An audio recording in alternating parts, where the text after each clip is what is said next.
With the final season of Attack on Titan now wrapped up, we can look back on 10 years of one of the most phenomenal series to ever grace our screens. Its mastery in thematic storytelling, poignant world building, and realistic characterization has solidified it as not only my favourite series of all time, but one of the most impactful.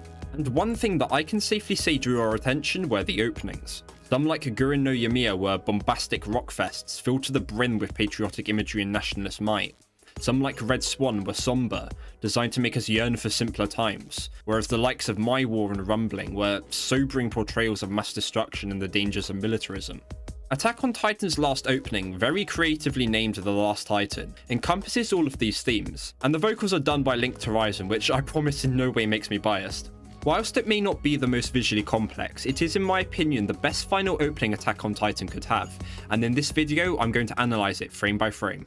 We begin the opening with a simple pencil animation of Carla holding a baby Eren, very reminiscent of the end of Bystander, where Carla utters the famous line, "Born into this world." Over the next few seconds, the animation becomes more complex and less saturated as Eren raises his hand toward Grisha as he departs, presumably to try and locate the Rice Chapel.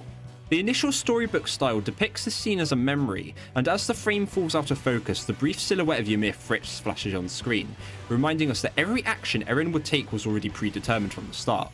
There are also some interesting stylistic parallels with Yugure no Tori and Akatsuki no Requiem, both having similar storybook animations at the start. In the next shot, we see Eren clench his fist and draw blood to transform, but what's interesting here is that the frame was once again saturated apart from the stream of blood, signifying that this transformation is the only thing that matters at this moment. Eren's transformation scene, whilst having some good animation, is pretty unremarkable until Ymir appears beneath Eren's foot, this time with the eyes visible. There's a number of different interpretations we can make here, but the most obvious is that Ymir is now freed from her servitude, and together with Eren balls forth the rumbling. Then we transition onto the title card with a racing field in the background. The title is interrupted by repeated transitions between the field and teenage Eren wielding a bow. As he releases a flaming arrow, frames of animation from previous seasons appear in rapid succession, and the imagery of a bow is a recurring motif within Attack on Titan's openings, particularly in Gurren no Yamiya, whose title literally translates to Crimson Bow and Arrow. In fact, one of the first lyrics of the song reads "Red as fire, crimson bow and arrow." In this case, Eren is the hunter and the Titans are his prey. The intermittent flashes of Eren and Mikasa, coupled with Eren's first transformation, harkens back to Mikasa's realization in episode 6, that this is a Darwinistic world of kill or be killed. As the arrow races forward, it explodes into a flaming bird that soars upward, a clear metaphor for Eren's desire for freedom that's all too transient. This is juxtaposed in the ending Child of Evil, where a golden bird flies upward, only to be ensnared by a birdcage, but this time it's able to fly away, free at last. In the next sequence, we get a blast from the past as we see pre-timeskip Eren running through the streets of either Shiganshina or Trost.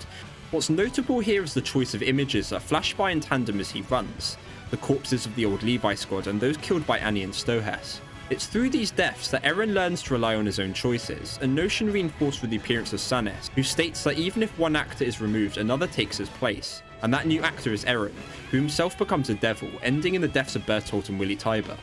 Along with some stunning animation, the next scene is fairly simple.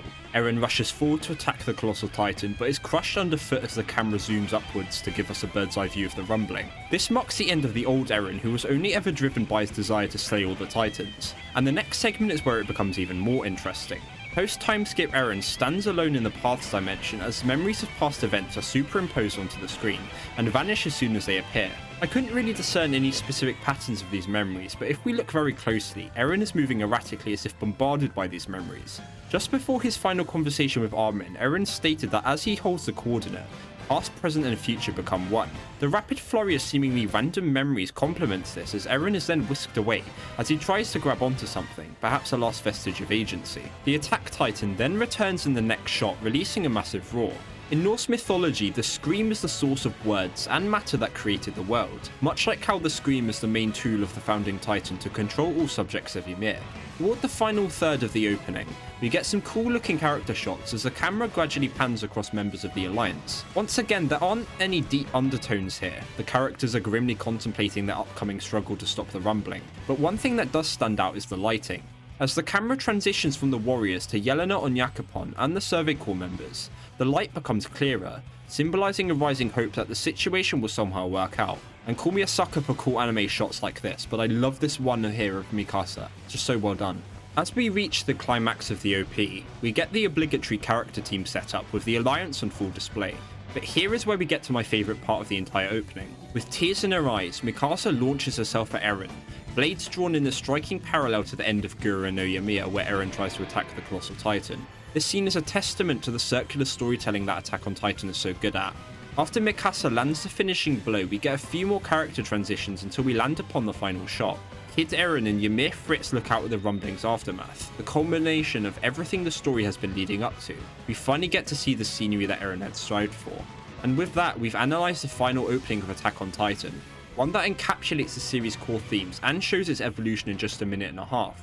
Regardless of your opinion on the ending, we can all agree that these last few years have been an absolute ride, and in many ways, Attack on Titan has defined a generation. But what do you think of the final opening to Attack on Titan? Let me know and drop a comment down below.